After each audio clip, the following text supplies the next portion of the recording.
subject. Now you will ask me, what is a subject?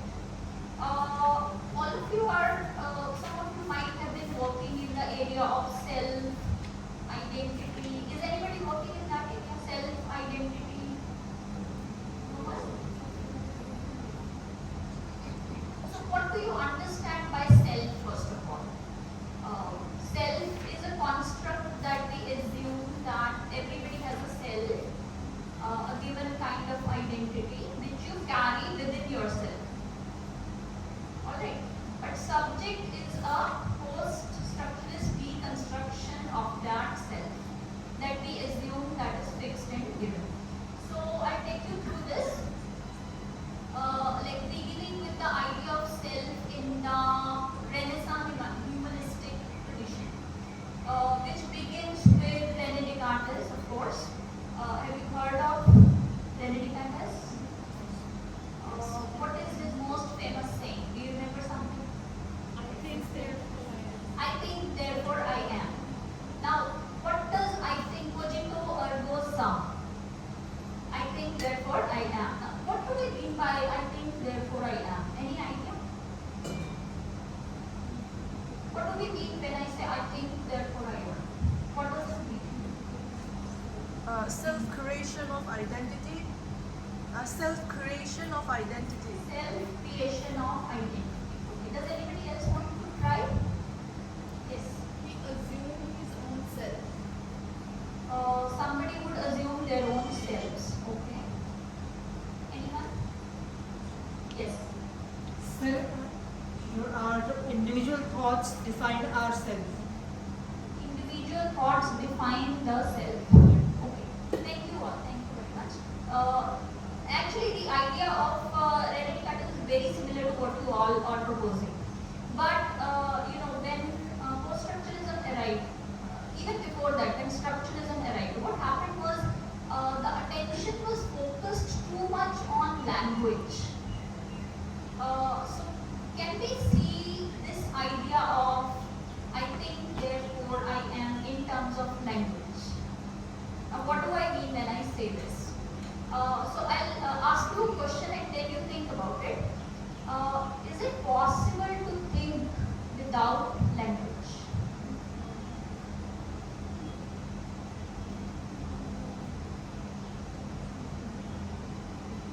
Is it possible to talk to yourself without language? Think without language. Thinking or imagining? I mean, is there a difference between Inner self. Inner self. What are you proposing? I'd like to know. See, you said that can we think without the language? The thought came to my mind, what if I think in terms of images? Visuals. That does not require language, no? If I can just look What- at the images. What if I say that is visual language? Does that work? Yeah. Visuals are So language. in that case, is it possible to think without language?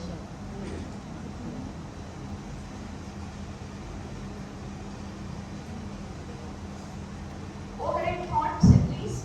I'm not talking about gibberish or incoherent thoughts. What about coherent thoughts? Smart thoughts. Is it possible to think without language? Either visual or written. So if we assume that it is not possible to think without language, then how does that change this cogito ergo sum? I think, therefore I am.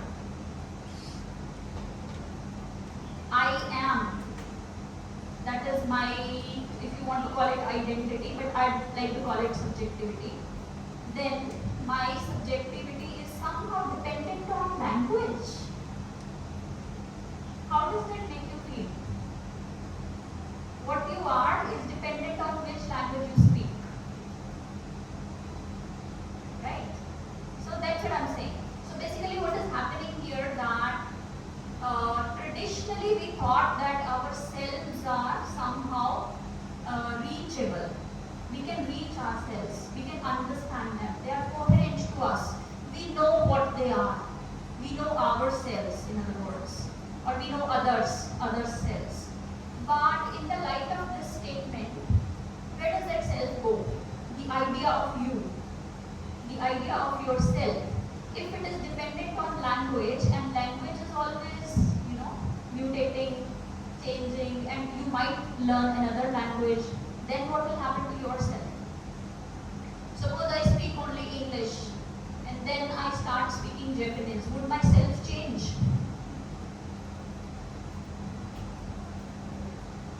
Think about it. It might. There might be certain thoughts that can only be expressed in Japanese. If I learn Japanese, I might be able to express even those thoughts, maybe to define myself also. Then, has myself changed? Ma'am, isn't it that it's not which language we are thinking in, but it's the way we are thinking, or what we are thinking? And language is a medium. Okay, so you're saying that the way you are thinking is open. By open, I mean that you have control over it. Yes, up to some extent. I mean, it's not language that will control who I am. I will use language as a medium or a weapon or an instrument. Okay, if you're saying language can't control you, then what about those thoughts that you can't think at all? Because language doesn't have words for it. It doesn't have images for it, it doesn't have words for it. It is in your mind, something in your mind, but you can't express it. Has it happened to you ever? Have you ever, all of you, haven't you ever said, I can't express it? Yes. What is that? We'll come to that actually when we talk about psychoanalysis, we'll come to that. But then the question that you are raising, language limits you at least. Is it the mic that is making the noise or is it alright? The sound is alright? Yes. So, in a way, language limits us. Language will tell us what to think. This is the limit till when you can think. Beyond that, I can't help you. I don't have expressions for that. I don't have vocabulary for that. I don't have words for it. Language might tell you. Right? So, in a way, if you learn a new language, you will learn new forms of expression. And those forms of expression might start defining you as a person. Then what happens to that self of yours which you were so sure about? It melts. Right? So this is what I am talking about, that after structuralism and post-structuralism, the idea of the self is also changed. Moving on, there are possibilities that our self may not be entirely under our control only. Do you agree with me on that? So what are the other factors?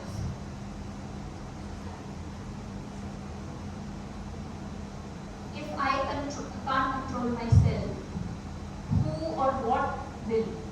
Rules and Environment. Environment, okay. society, Society, and the law. laws, okay. What about economics? Oh yes. What about nationality? Which country you are born? Right. So there are certain factors which control who you become or who you are born as a person. Right. So these forces or systems, these are outside our control. We can't control them. Right. And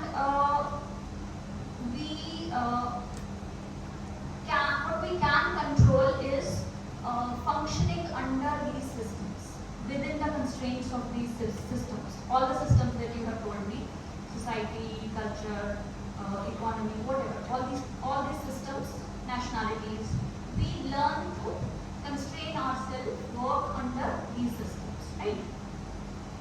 So, my point is that, last one, that what we understand as a person, as a human being, is not based on any certainty, which can't be changed.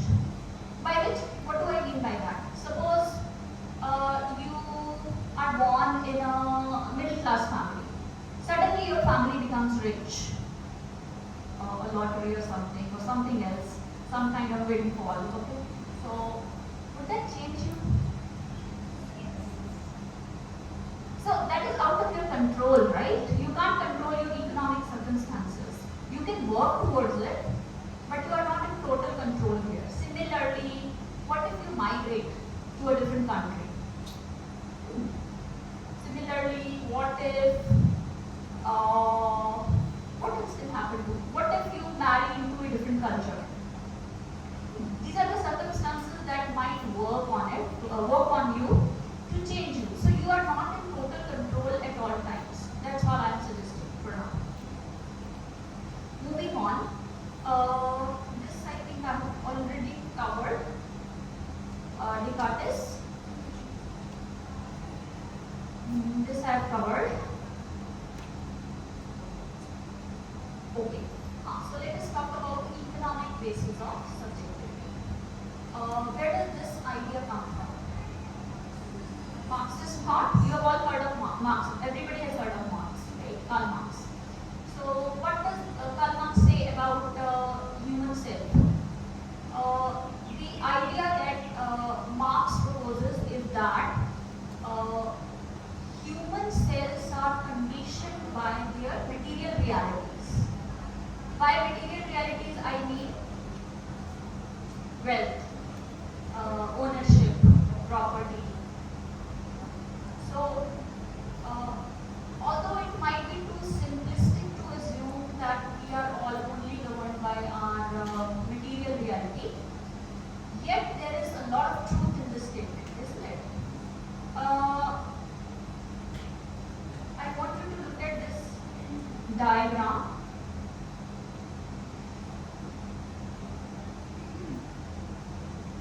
So this is what Marx is proposing. Marx is saying that there are two parts of our human condition. One is the base, the other is superstructure.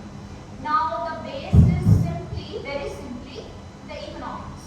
If I put it very simply, base is the economics. Means of production, like the riches, relations of production, the construction of classes, the bourgeois, the middle class, the upper class, lower class, and then everything that you need to create a material component. That is the base. And then there is superstructure. Now superstructure is everything around it, which is in a way dependent on the base. Superstructure would include all these: education, family, religion, politics, mass media, culture, nationality, everything else apart from means of production. Now, what Marx is suggesting is that superstructure, like what kind of superstructure you get, will be dependent on your base. Suppose you are born in India. Not suppose, I think most of you are born in India. So, what kind of superstructure will you get? It's dependent on your nationality. It's dependent on your culture. It's dependent on your caste. It is dependent on your material conditions. Okay. So basically, Marx is saying superstructure is constructed by the base. Base will decide what kind of superstructure will you get. But then, there is also the possibility of superstructure interfering in the base and changing it. Now, how would that happen? Can you think of how would that happen? For example, the political environment changes the way of how we deal with with certain things, like for example, the political influences our society, the atmosphere where we live in. In a way, it can affect the classes, you are saying. Okay. Okay, political thought can affect classes. Can education affect classes? Suppose you get educated, you move to a higher class. You get educated, you land a good job, you move to upper class somehow. What else? Culture? Intellectual activities, literature, cinema,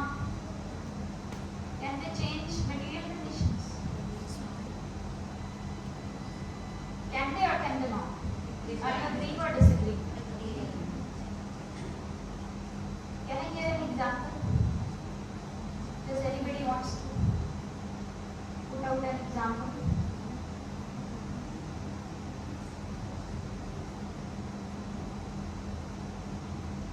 So, what do Marxists say about it? Marxists would say that suppose I write literature about, not I mean anybody, writes literature about class struggles.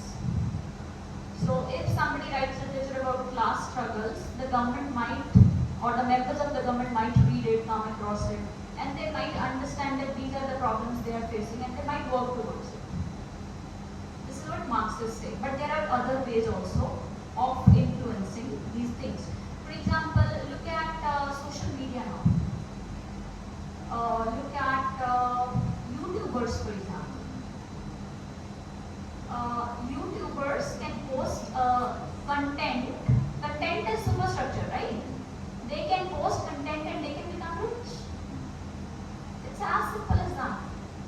Superstructure creating base.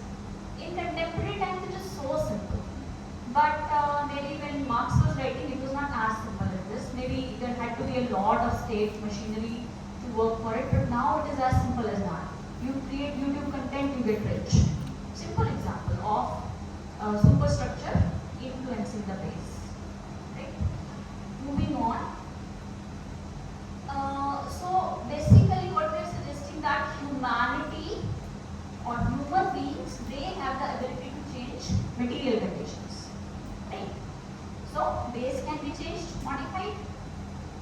And if base changes, then the cycle continues. Superstructure also changes. If superstructure changes, your self changes.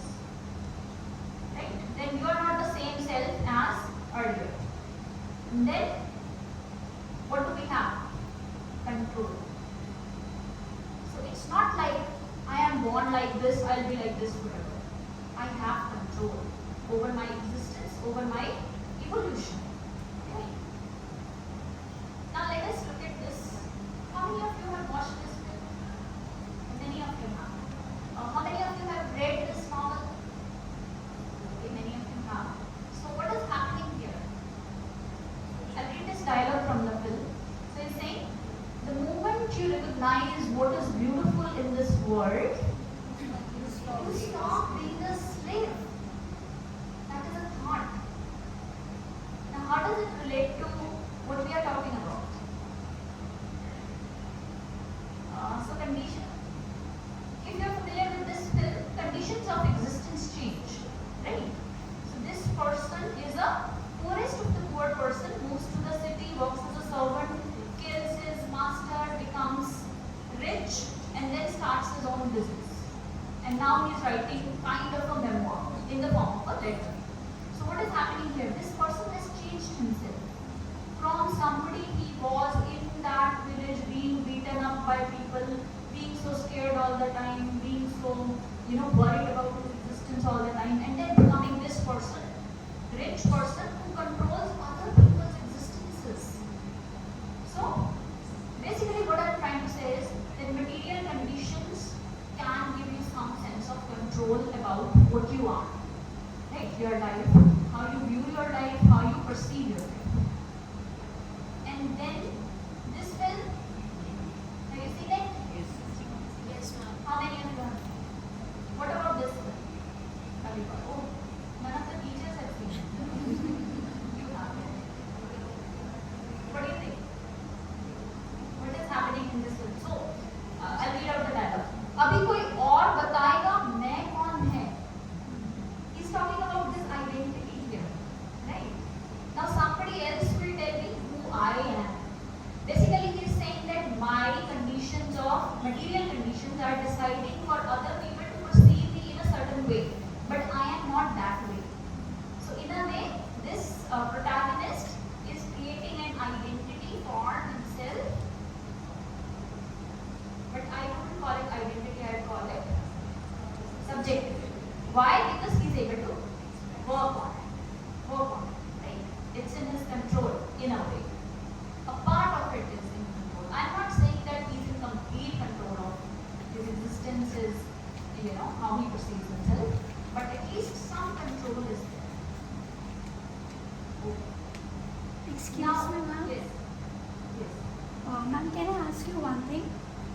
In the White Tiger film and in Gully Boy, these two scenes, can I ask you that the moment when he kills his master and when Gully Boy, there is a particular scene when he's driving the car and Kalki is sitting there is a subtle realizement of the consciousness of his self.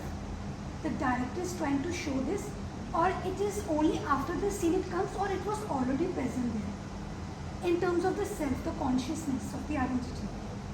So you are saying this kind of transformation isn't sudden or? Yes. I wouldn't say it is sudden, but it could be sudden for some cinematic purposes, I guess.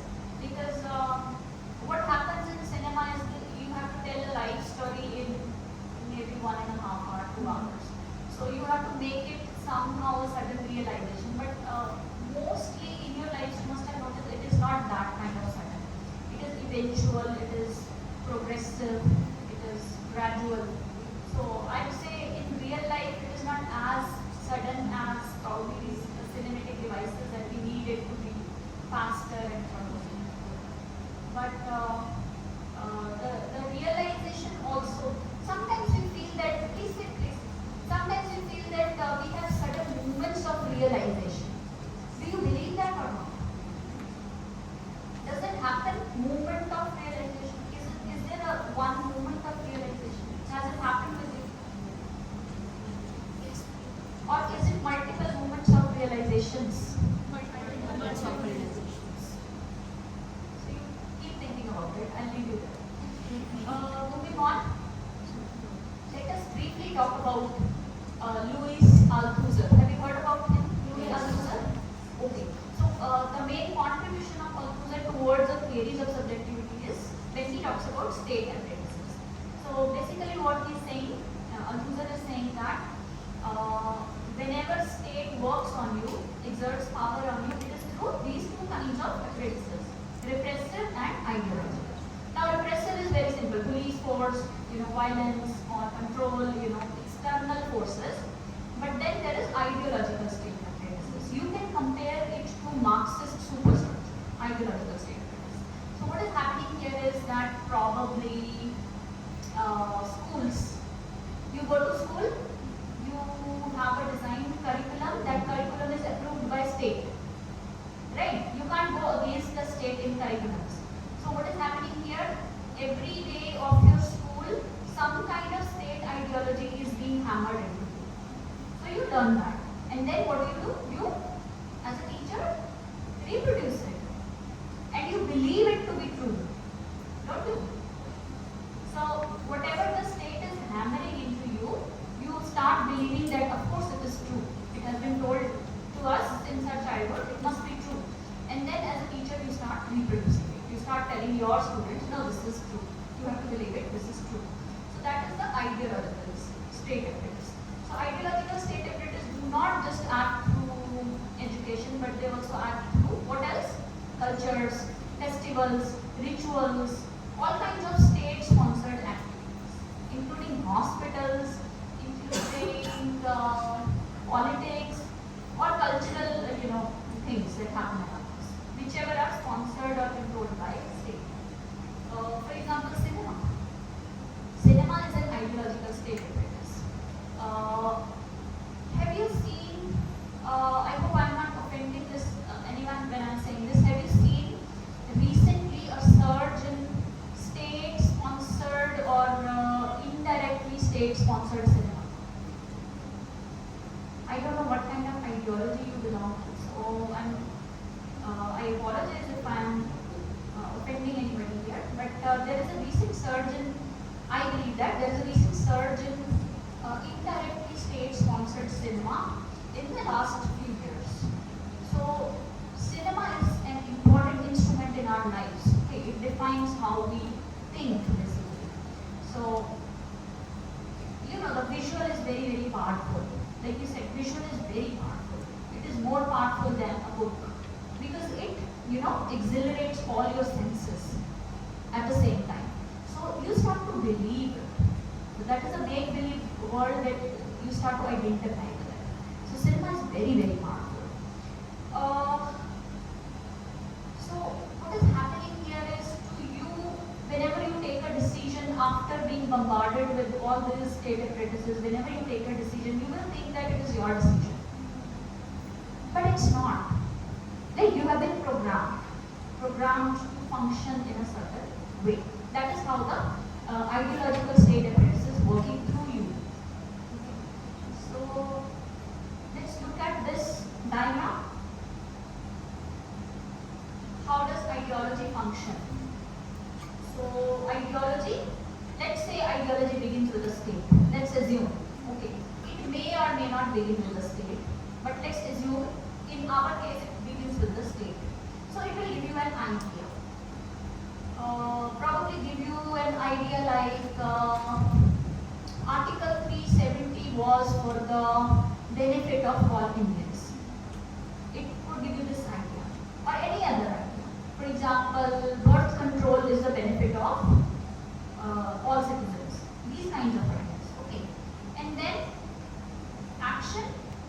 These ideas are converted into action by government policies, by individual actions, by group actions, by social structures, by cultural groups, rituals, so on, so forth. Now these actions, when repeated over time, they become practices. Then these practices become rituals. Rituals are even more hammered into you as a part of your life. You don't even think about it while performing a ritual. For example, you get up in the morning, you brush your teeth. Where did you learn that? Like, why do you brush your teeth? Animals don't brush their teeth. It's a ritual that has been hammered into you that if you don't do it, your teeth will rot. Right? Animals don't brush their teeth, don't rot. But we have been programmed. Right?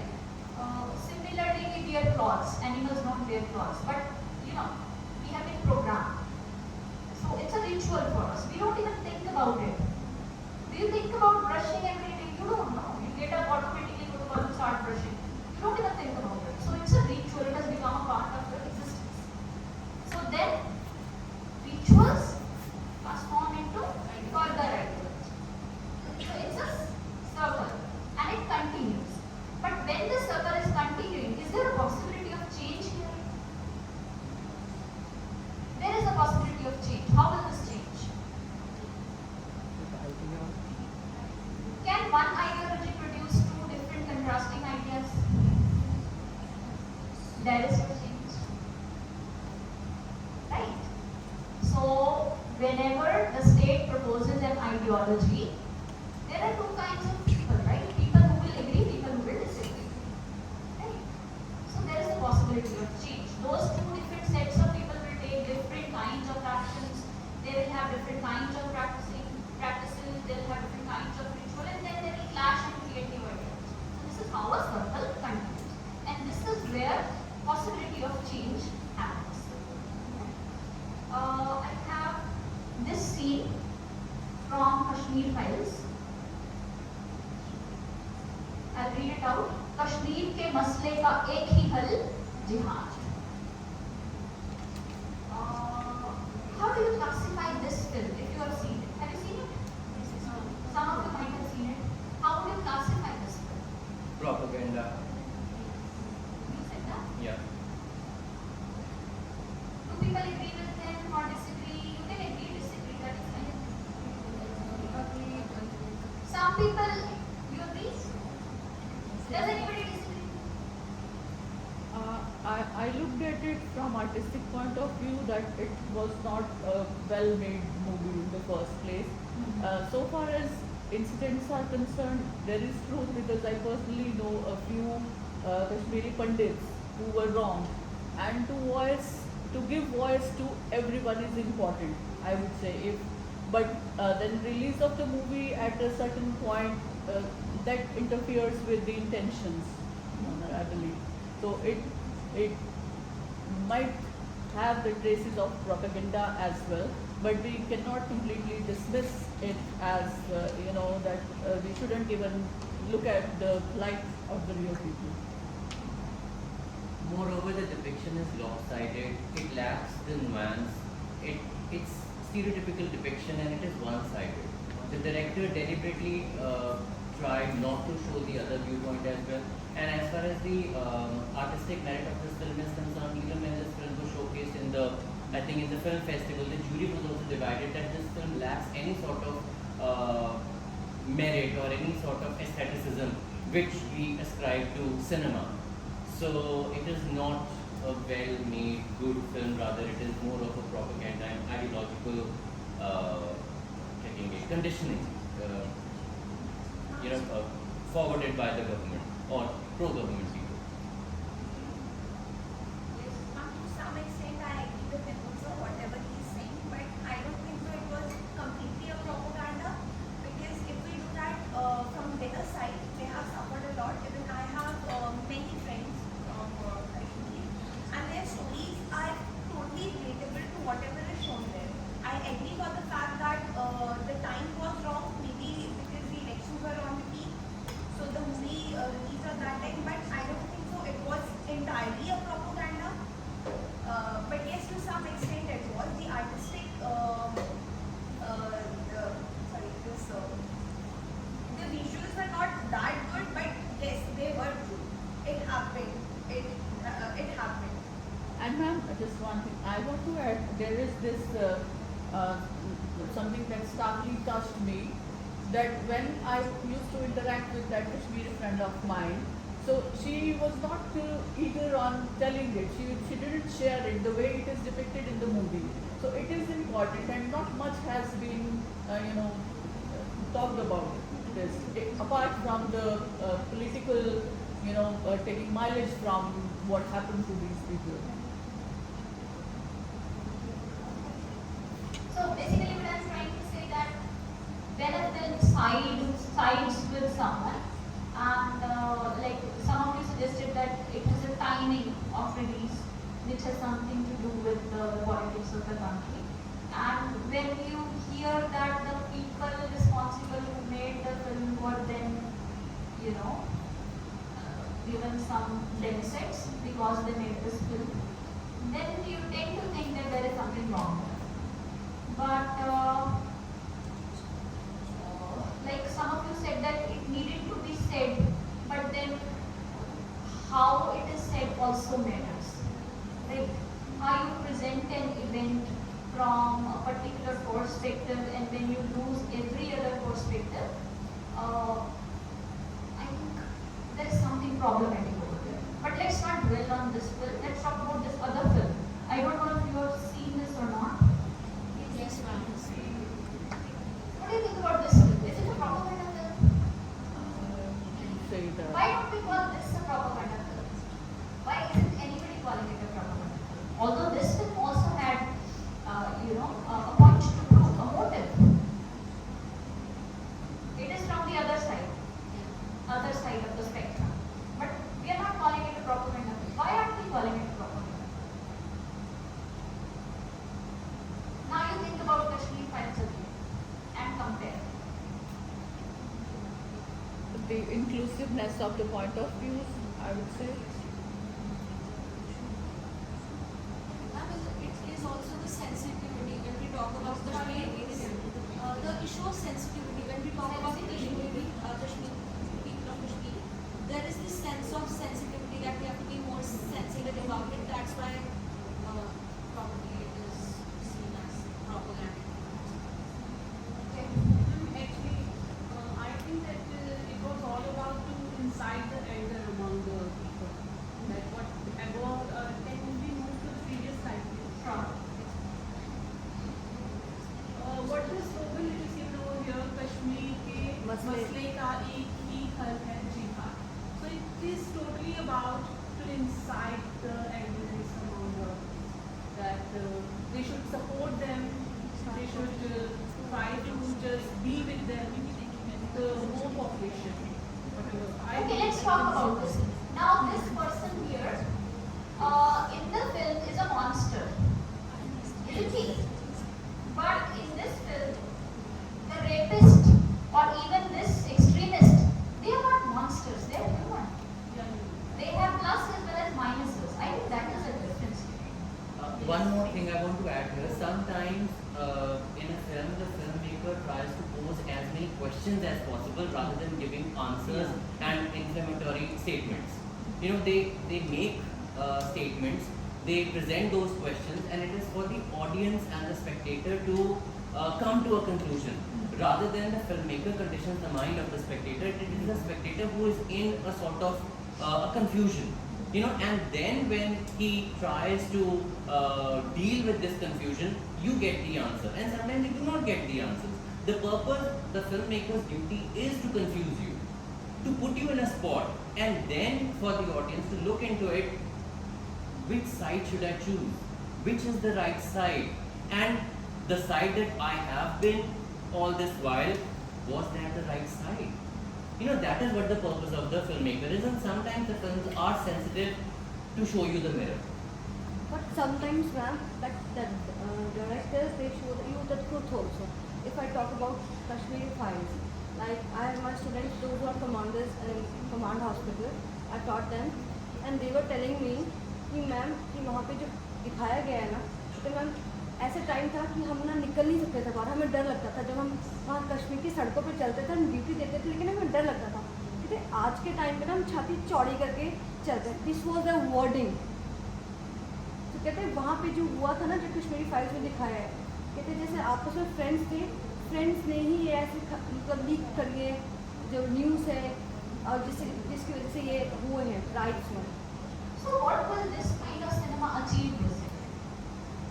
What is the achievement? This film and the previous film, what are they trying to achieve? Let's think like this.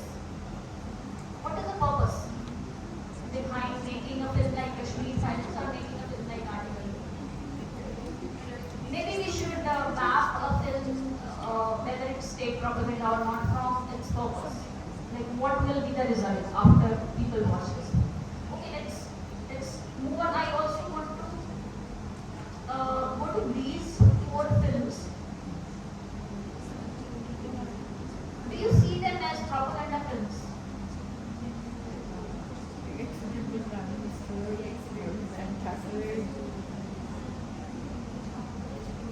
you have any comments on these films, please go ahead. Otherwise, let's move on. If you are seeing these films.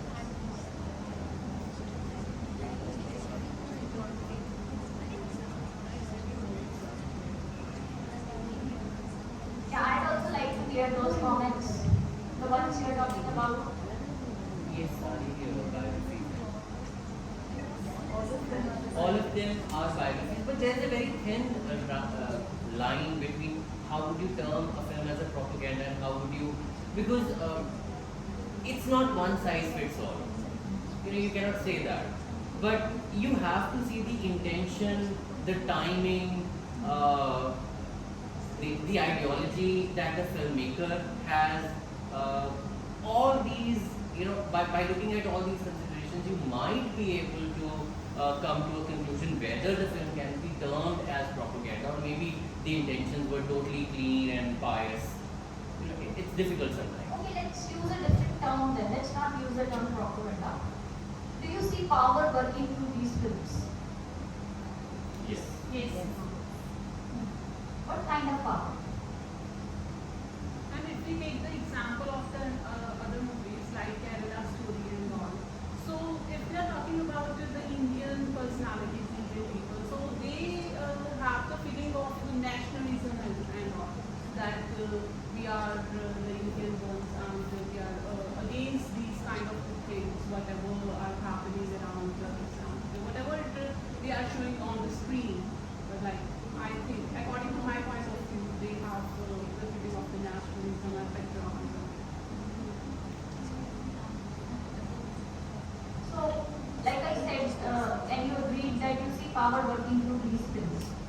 So, should we assume that films sometimes become a medium for powerful people to vindicate themselves? That's all I'm saying. I'm not saying it's always the state.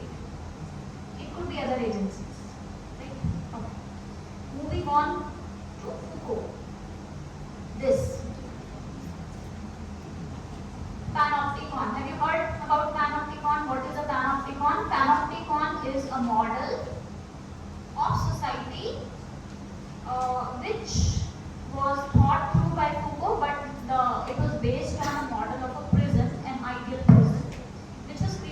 Jeremy Bentham. So this picture showcases that prison. Basically what is happening here, the central part of it where there are lights is the tower, guard tower, and all around where you see the buildings, those are prison cells. So criminals or prisoners are there. So what is happening here, that the central tower is full of light. You can't see into it, but from the central tower you can see outside. So guards can look at the prisoners, but prisoners can't locate the guards or look at them or observe them. So what happens as a result is, that the prisoners assume that they are being looked at all times. So as a result, what happens? They start behaving. They start self-policing. They don't need guards anymore because prisoners think there are guards there. So what they do is they self-police. They don't need police anymore because all the prisoners think there are people watching, so they self-police. Now this idea of panopticon has been replaced in the modern society by CCTVs. So whenever you see a CCTV, you assume you are presently at this phone being watched, whether or not there is anyone on the other side of that CCTV watching. But you assume you are being watched, or you may be, somebody might be watching. So what do? Self-police. You behave, right? So the things that you would do if you were alone, you wouldn't do if there were a CCTV, right? For example, you wouldn't throw something on the road, a garbage on the road, if there were a CCTV. Otherwise, you might have been okay, right? So what is happening? What does Foucault say about it? Foucault says that panopticon, or the model of the panopticon, is a state-used machinery to control citizens by using limited work power, limited people, limited work power. Now,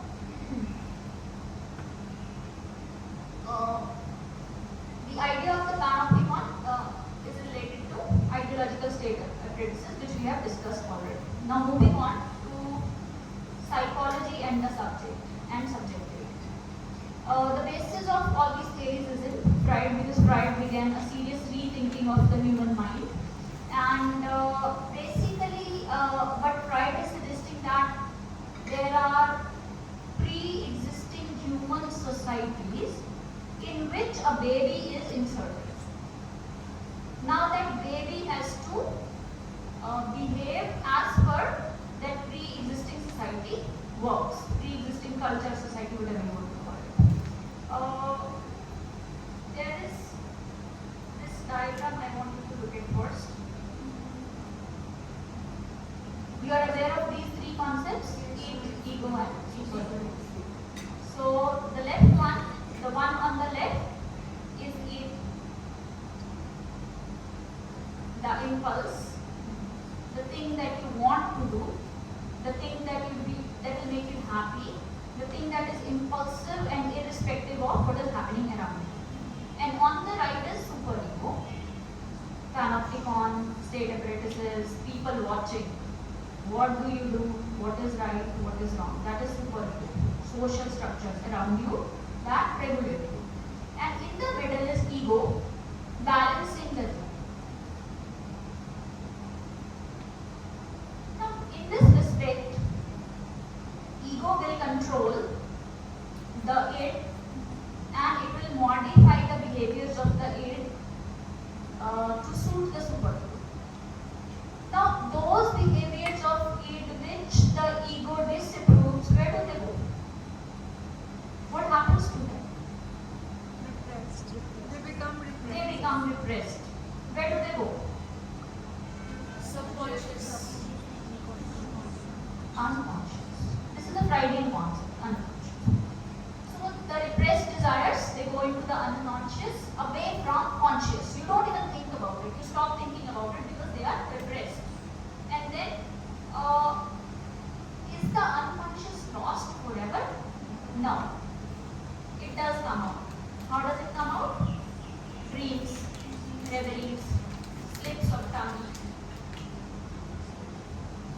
does it all mean? That the unconscious, over which you have no control, has some control over you. You don't have any control over the unconscious, yet the unconscious has some control over you. So the self, beyond our control, what we will become because of our unconscious, beyond our control. We don't know what we will become. So then can self be fixed if it is controlled by unconscious, at least partially? Unconscious will keep on working on yourself, changing it. Okay, so it's not fixed. And then there is superego. It keeps working on what you will do, what you will choose to do. Let's look at this. Or you can talk about Hamlet if you want to. So this dialogue, or it's like a poetry that he recites, is adaptation of to be or not to be speech of Hamlet. Basically he's saying, दिल की अगर सुनूं तो है, दिमाग की तो है नहीं, जान लूं कि जान दूं, whether I should kill or whether I should kill myself, मैं रहूं कि मैं नहीं, should I be or should I not be, to be or not to be. What is happening here? What is acting upon this protagonist? Talking about self. Consciousness. So these desires that he has of killing other people, where do they come from? Are they coming from superego? No. That he has to avenge his father and kill someone, where does it come from? Superego, right? What does he actually want to do? What is id saying here? Leave everything, just be relaxed or probably die. Now the dying part is probably ego, because he can't find any balance between what the society is telling him to do and what he really wants to do. So the third option probably is suicide for him. So this is, any comment about this? What do you think about it psychologically or otherwise? In terms of self, subject, subjectivity. Okay.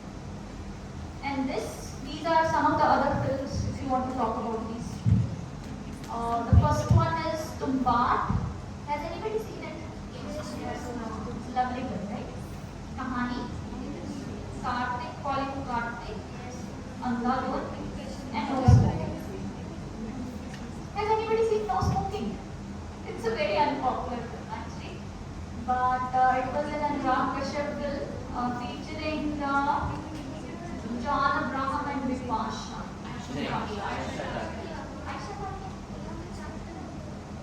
Aisha. Oh, it's written over.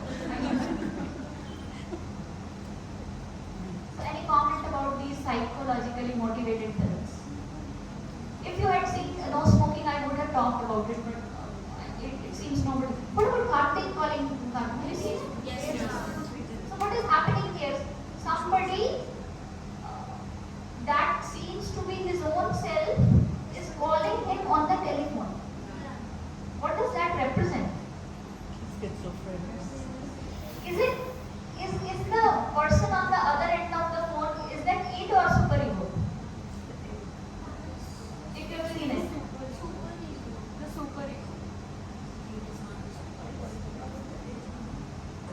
What does it tell him to do? Stand up for himself. Sorry? No, it tells him to stand up for himself, to work on himself. Then is it id or superego? Think about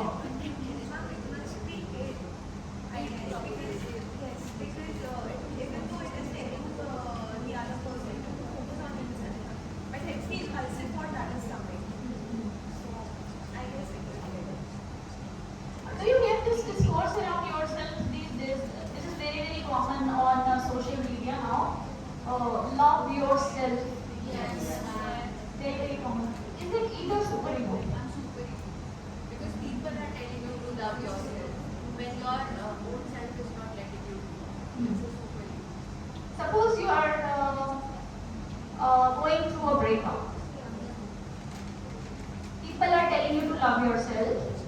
What do you want to do? So 8 and super ego. But what do you do? Middle path, ego. Right? Okay. Any other of these films if you want to talk about? Otherwise, I'll move on. How much time do we have now? Till half an hour. So, yeah, any other comment? Any of these other films, Kahani or Andhadhun? And he has been pretending to be blind for a lot of time, and at the end he become actually blind, right? So there is a dilemma which is in my mind that what is the difference between the two, like what they actually want to show in the movie. Like there are many suspenses, like if we talk about the heroine in the movie, like she plays a very dominating role in the movie. But what they actually want to show in the movie, It's an open-ended movie. Like different people can see different things in it, and I won't be the one to tell you that this is what it means because I don't want to spoil it. It's an open-ended movie, and open-ended movie is always more fun than if somebody tells you that this is what it means, right? But then think about the blindness. Is it a motive, a metaphor? What is blindness in this film? Actual blindness or some motive for something? For something. To hide the crime or to overlook the crime of someone. motive to Go deceive blind. as well. Suppose we compare Andhadhun to Hamlet. Have you read Hamlet?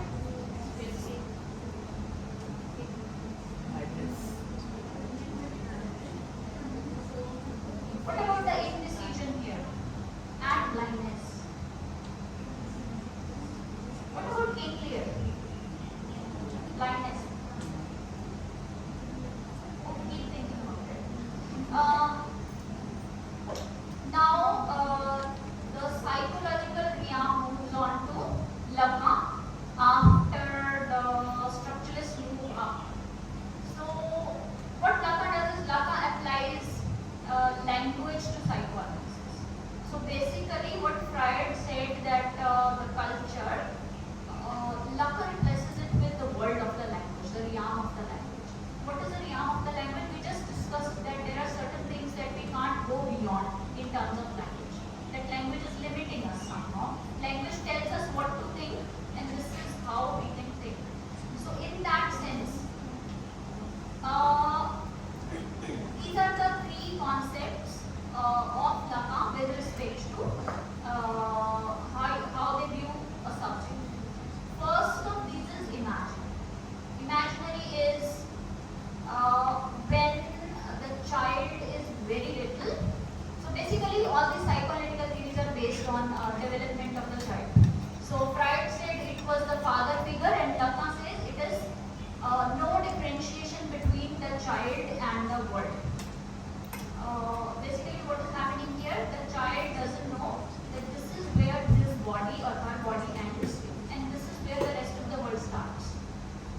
So the child is so little that he or she can't differentiate between himself, herself and rest of the world. That is the ideal stage for the child. It's a pleasant stage. It's a stage where there are no bodies in a way because there is no differentiation. There is no other to haunt the child. Okay. But then when the child is introduced to the world of the language, when the child learns how to speak, learns how to listen, what happens is the child starts to differentiate between himself or herself and the world. Then what happens? The child by and by understand that this is the world in which I can operate. This is the world I have to live in. This is the world I have to adhere to. I can't go beyond this. So it is the world of language, law and exchange. By exchange I mean all kinds of economic, all kinds of restrictions. So this is in a way painful for the child as the child is growing up to learn that he has to go by certain rules of the world. Okay. Now as a result, the child, again in Freud's terms, we said that the child starts repressing when he comes into contact with the father figure, authority figure, or the world figure. But in this sense, what happens is the real, this stage.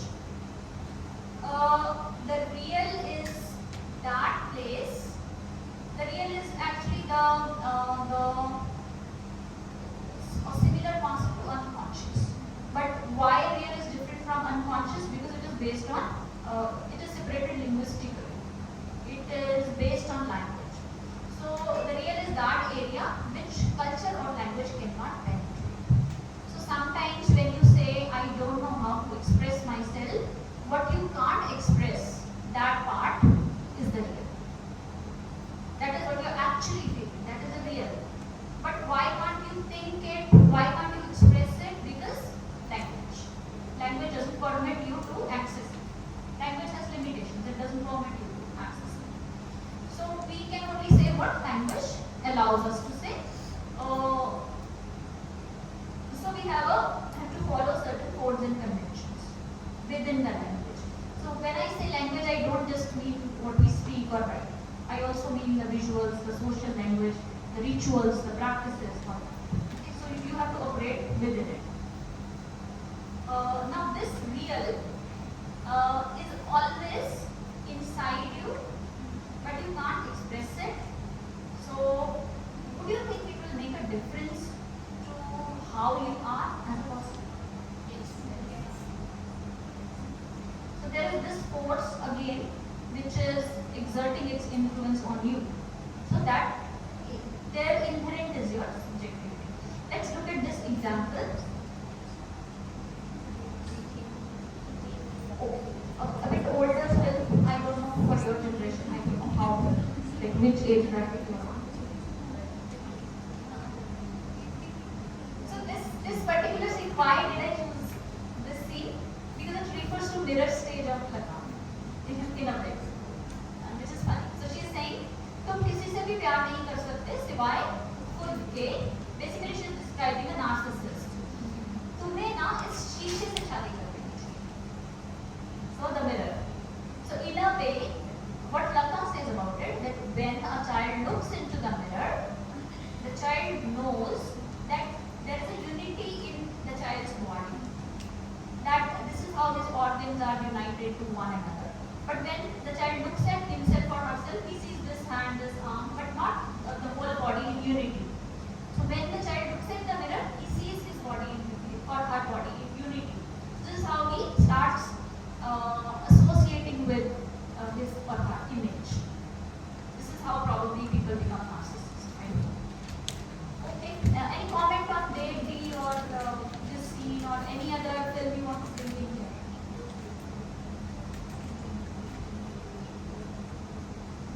Has anybody seen American Psycho? That film is a perfect example of, because we were talking about Indian cinema, so I didn't bring it. But if you have time, you can watch this film. It's also a little older film, but that film is a perfect representation of Lacan's principles.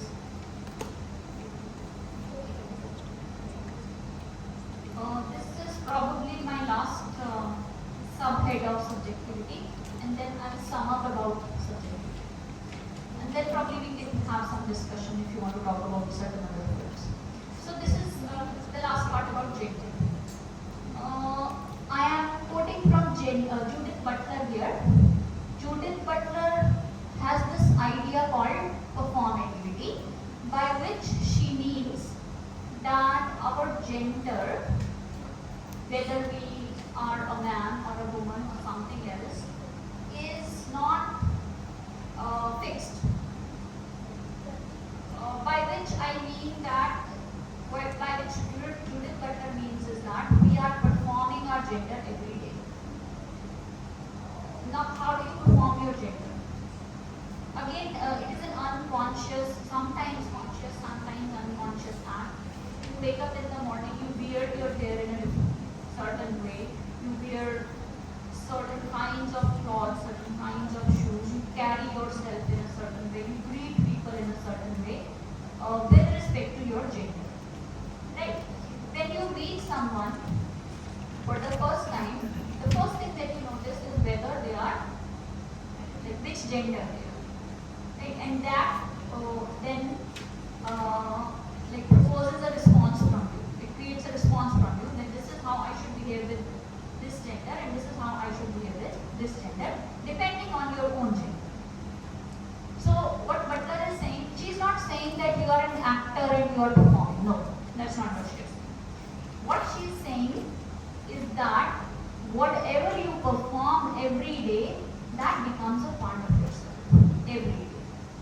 Now you work towards it. Every day you perform, every day it solidifies what you are. So it keeps becoming a part of it. So what is the difference between performance and performativity? In performance, there is an actor who is performing something which he or she is not. Or maybe. But he or she knows that he or she is performing. And when that actor comes off the stage, that role is over. Okay.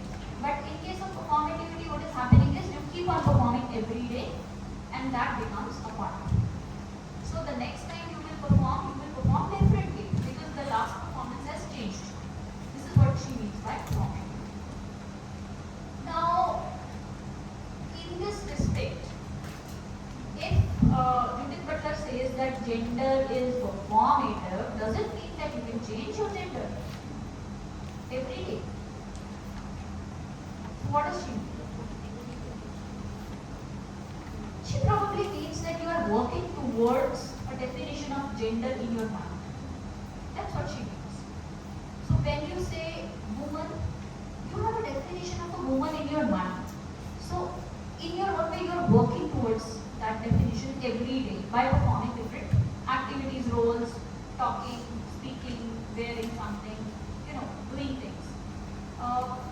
So what if your definition of a particular gender becomes null and void or fluid, or you stop associating with it? That happens to people, doesn't it? People decide that they don't want to associate with a particular gender. That can happen. Right? So basically, Butler says that gender is not even biological. And many people have said that before her. They have said that gender is social construct. But then Butler takes it one step forward. She says it's a performative. It doesn't mean that you can, wake up one day and say that I'm not a man now, I'm a woman. No. It's working towards it. Like performative, step by step, working towards it. So in a way, there is a possibility of change in that cell that you have imagined for yourself because you are working towards it every day. Right? These are some of the examples of cross-dressing. These are not related to gender performance. These are only related to cross-dressing. Why do people cross-dress sometimes when they don't identify with the other gender?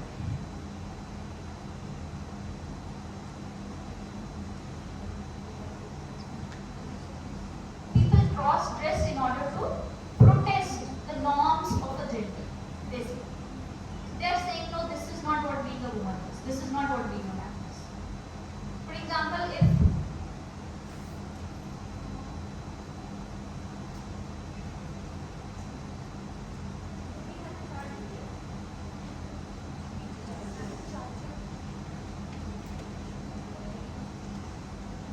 they are saying battery is running low, but I guess it will work. So basically what they are saying is that I don't agree with your norms of gender. I might challenge it by process. Basically this. That doesn't mean anything, right?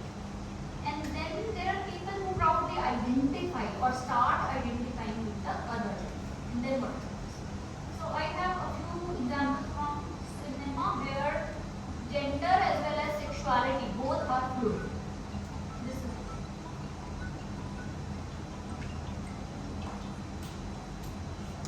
some examples.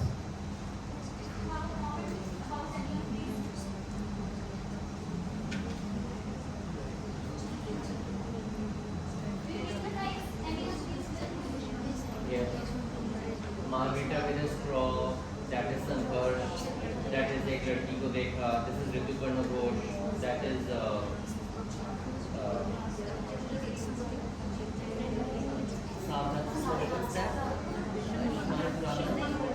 Shubh Mangal Sadhan, and that looks like Smriti Irani.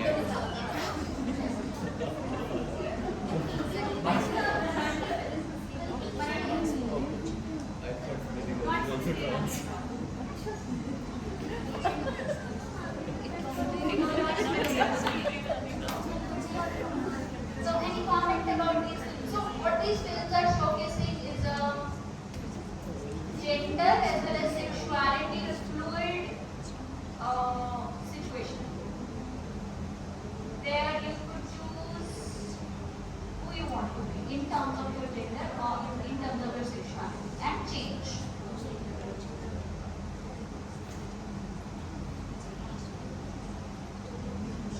Any comment?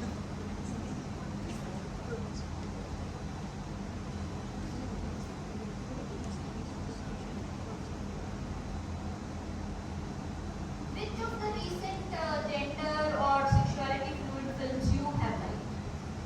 We can talk about those.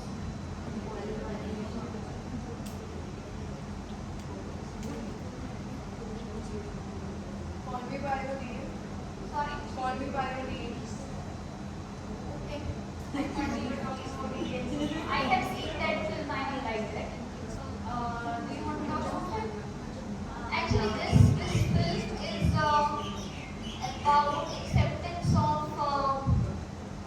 homosexuality, especially with respect to men.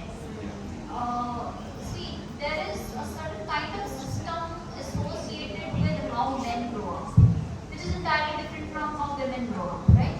So there is a certain sense of, sometimes there is certain sense of entitlement, sometimes there is certain sense of, expectation when men are growing up. An expectation that they will behave a certain way, they will probably never cry, they'll probably stay strong at all times, they'll show a particular kind of masculinity in social situations, and they'll probably, I don't know, procreate, marry, have families, which might then run generations of their family, and they are also supposed to earn money. Men. Women are not supposed to earn money. They do, but they are not supposed to. Like, they are not expected to. So this film that we are talking about, Call Me by My Name, is probably about heteronormativity, how we make certain standards for each gender, and then also about how psychiatry or social cultural expressions of gender can be misunderstood, and how parents even can probably misunderstand sometimes. So there is this dynamic between, okay, I'm saying all the things, maybe somebody who named the film can say something. Chandigarh करे आशिकी and बधाई दो also. Okay. You like these films? No, you were asking No, I said which of these you liked. We can talk about these. So what is happening with Chandigarh करे आशिकी? So there is this transgender person who like moves in the society like a woman, but actually she has had a reassignment surgery. Now there is this huge debate about this film that couldn't have been played by an actual transgender. What do you think about it? Could the role of this transgender be actually have been played by an actual transgender in real life? What do you think about this thing, anyways? Like rich people should be played by rich people. They are supposed to be actors. It's not like that. That for a blind man you should have a blind man. No, I think that's very superfluous debate. What about a black person being played by a white person with face paint? We take offense to that, don't we? We call it racism. Yeah.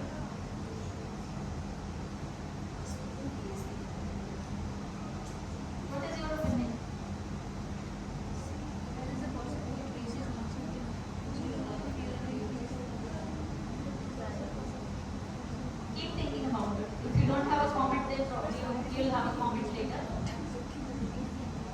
Okay, let me sum up, and then if you have any questions or points of discussion, we can go to that. So basically what I'm saying is literary theory today is moving towards this idea of anti-essentialism, by which we mean nothing is permanent, nothing is fixed. We can't say this is how it is. Everything that you assume is true is probably not true. It's only a perspective of the truth. So basically anti-essentialist. So in the same way, if you apply the same idea to the idea of the self, self is also not essential. It's also not given. It is also mutable. It is also always changing. And because it is always changing, we are not supposed to know it. We can't know it. Like if you say, I know myself, that would be wrong. Because you know. Because yourself is always evolving. So you can't know yourself. Probably you can know yourself at a given moment, but you can't say, I know myself, like forever. Like even you don't know what you will become. Right? So the term self, because it presupposes the idea of unitarian identity, never changing, fixed, coherent, that is why we are discarding it for the term subject. The term subject, why do we want to use it? Because it takes into account all the other considerations that make the self a self. What are those considerations? Such as socio-political, linguistic, cultural, economic, all kinds of different factors. What is the nature of this subject that this is how we have created? Like after all this discussion, we have created this idea of subject. What is the nature of this subject? First of all, imagine this word subject as a subject of a sentence. What does the subject of a sentence do? Subject of a sentence, it's a doer. It does. It acts. So it is always the subject of the sentence which is doing something. For example, if I say Shah Rukh Khan acted in this film. So Shah Rukh Khan is a subject. Shah Rukh Khan is a doer. He has control. He knows what he is doing. He is acting. Right? So there is a little bit of control here in this definition of the subject. But then think about the subject of a queen, subject of a king, subject of a government, a medical subject. What is happening there? Is the subject doing anything? No. Things are being done to this subject. Right? So this duality in the term subject is what is ideal in our conception of the subject. Like the subject is also a doer, but at the same time things are being done. Subject is a dual entity in which subject is acting but is also being acted upon. So this hybrid definition is what we are going for when we say the term subject. So in future, wherever you use the you would want to use the term self, try using the term subject. That's what I'm saying, because it is ambiguous, it is more current, and it is more anti-essential. Okay. So we have concluded that subject is not definite, it's not coherent, it's not fixed, but it's flexible and it's open to change, and there are certain factors which will decide how it will change and what it will become. But at the same time, let us talk about India, the subject is India.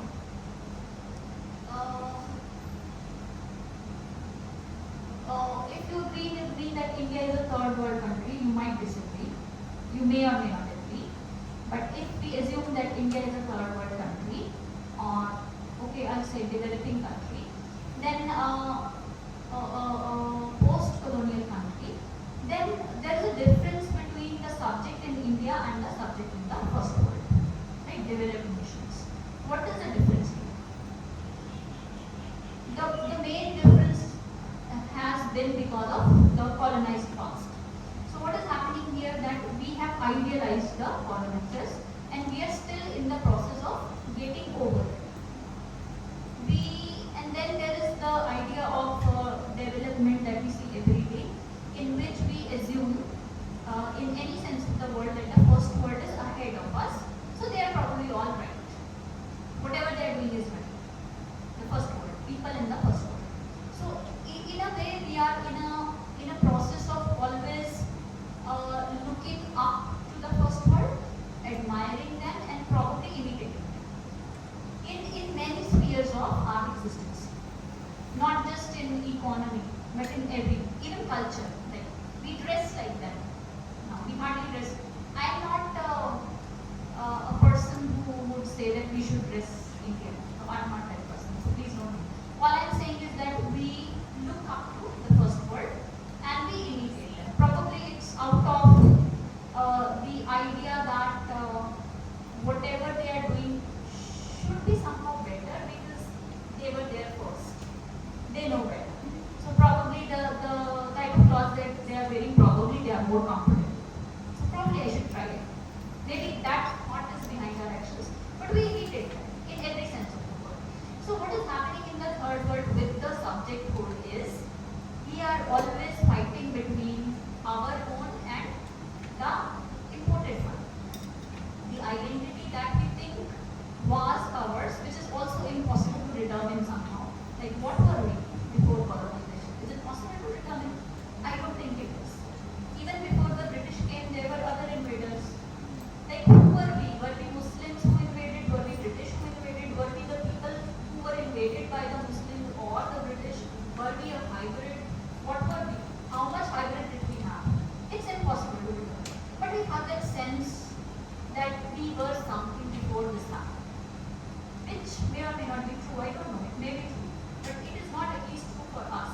We did not know that identity, we can't reach that identity, can we? The thing that we keep saying, the Indianness. How do you reach that? The Indianness before the British came, how do you reach that? Even if you read hundreds of textbooks of that time, you can't reach the actual essence of that identity or what it was, what it meant to be, a human being before the British came. Right? So it's an ideal that we keep trying to reach. So that ideal versus this imported ideal.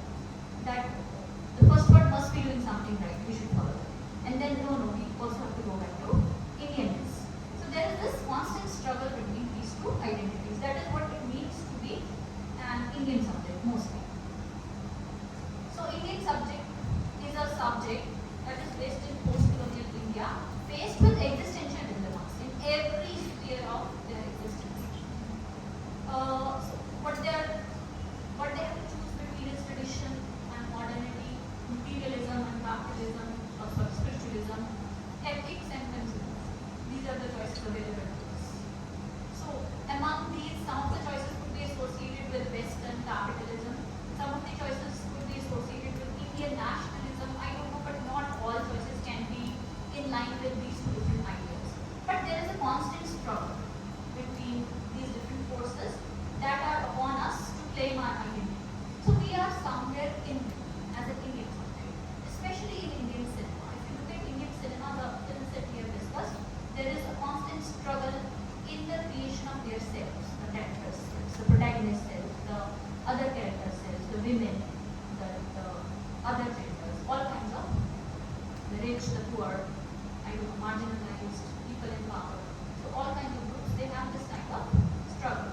If you want, you can call it an existential struggle. Otherwise, you can call it material struggle. Otherwise, you can call it cultural struggle. It could be any kind. So basically, what I am concluding today is that the subjectivity that we have talked about today is constructive. So I am concluding that subjectivity is constructive. The constructedness of the subjectivity is the state we are living in. And there are certain contradictions in that subjectivity, there are certain ambivalences, and there are certain ambivalences. This is how I am concluding. Now, if you have some questions, or if you want to bring in a film for discussion, or if you have a comment, or if you want to compliment me,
sometimes you have to show the objectification to know the objectification.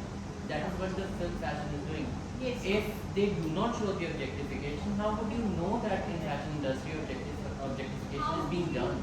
How do you show objectification? By objectifying. Yeah. See, for instance, I'll give you an example of Catherine Breillat. She's a French film director. Her films are considered to be pornographic, you know.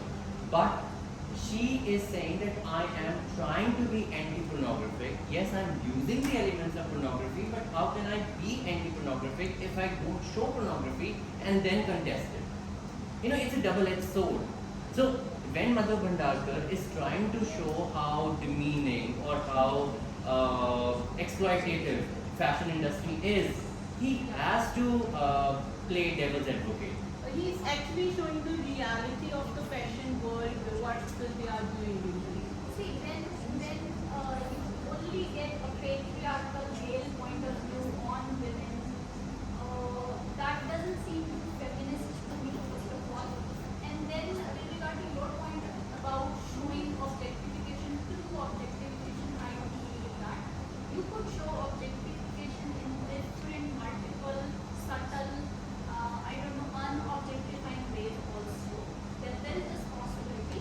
And also it's a matter of preference. I would say some people might enjoy that, seeing objectification through objectification. But personally, I feel there are subtler ways of showing women to the audience just to assume that it's a male gaze thing, that only men are looking at the screen and there are no women looking at the screen.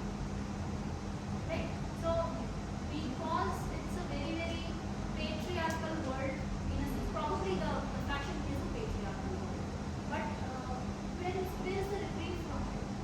That is my problem with films like this. When there is no reprieve, there is no alternate reality to it. When there is no sense that it could have been this way, it could have been otherwise. I see some kind of non-subtleness. I feel that it could have been better. But of course we need this kind of cinema also. Because, see, cinema is a world which is dependent on so many factors. The industry is dependent on so many factors. First of all, filmmaking is very, very expensive. So when you make a film, you have to take into account it should work also. It should earn.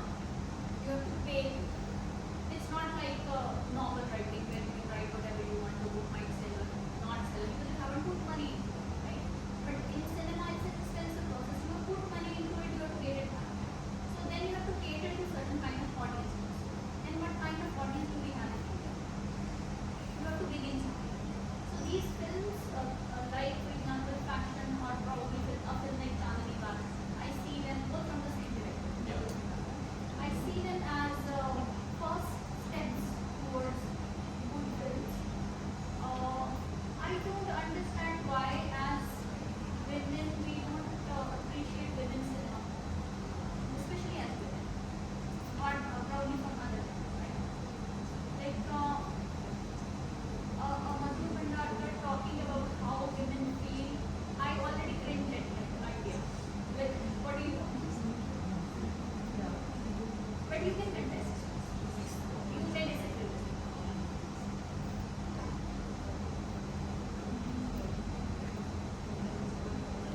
Okay, now what about the other movie Queen? What do you think about it? That whether it is Actually, the dialogues in that film are very, very demeaning to women. See, this woman's existence, what was it about? She doesn't have any existence. So, taking a trip abroad doesn't define her existence. It doesn't make her into a martyr. I don't think that's what the woman thought. That's my problem with it. Again, the major problem with it is male point of view, patriarchal world, and then doing nothing to support it. I know it's a patriarchal world, you have to show it like this, but then what are you doing to support it? Just creating a woman that is able to take a trip and then come back and meet her. Would that be able to? But don't you think that it's kind of the evolution or the the transformation that her character goes through. Yes. Because it is a kind of a road movie, you know, that she takes a trip, supposedly she's on her honeymoon without the husband. And then eventually she realizes that whatever that she was craving for and whatever that her ambitions were, that I want to get married, you know, that patriarchal notion of marriage and whatever. But eventually she realizes that it is all meaningless. And eventually she comes back and she's not all that angry and,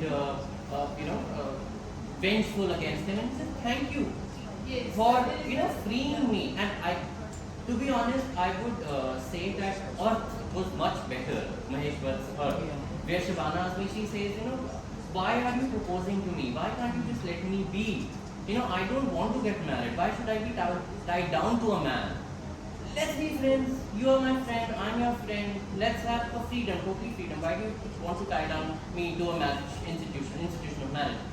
Somehow Queen also tries to make the same kind of statement, but the fact that she opts out of marriage, in the end she does not get married like in Bollywood film. The film does not get end unless until there is Shubh and then there's a mandap scene and they live happily ever after. Yeah, actually there is a drastically change in her personality, in her character from the beginning to the end if we watch that movie. See, both these are very good films, I agree with this. They are films, but my problem with Guilt is when you call them films. You could call them an individualist film, a humanist film, and I would like it, a transformative individual. I would say I would probably agree with it. But when you say it's a feminist film, I have some problem. That's all I'm saying. But they're enjoyable films in terms of that these films were they went across to people accepted them as good cinema, and then they did well and in terms of money also. But I again I would say that these are first steps towards that kind of cinema that I'm looking for.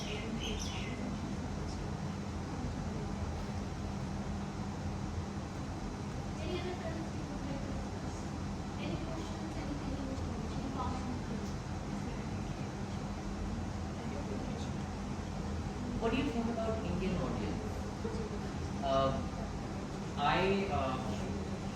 If you have ever come across, there's Satyajit Ray's interview on YouTube where he says that Indian audience is a backward audience, and he has said that point blank that Indian audience is not very critical, rather we are backward, and he was telling that, saying that in context of Devi, the film that he made, and eventually the kind of response and the controversy it generated. You know, it was released in like 1960, and back then also they were saying that it's anti-India film, anti-Hindu film. We had the same discussion going on, even the films which are being released today. Because I think, to some extent, he's right that Indian audience is a backward audience. I don't want to club the whole of Indian audience together. There are sections of Indian audience that are progressive. There are sections of Indian audience that are meant to fully just start with their regard. So I don't want to club it as a market entirely. I guess there are currents and undercurrents in Indian audiences. There are people like us who are different faculty who are look at this images and who would like to see films that are making some difference that we that are probably artistically mature. But then there is that undercurrent also seeing particular categories fulfilled in every visual practice. So to answer this question, I wouldn't club them in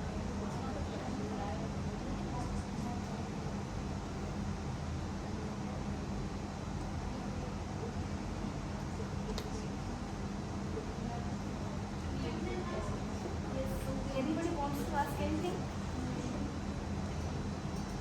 Thank you very much for being such a wonderful audience, and I had a great time talking with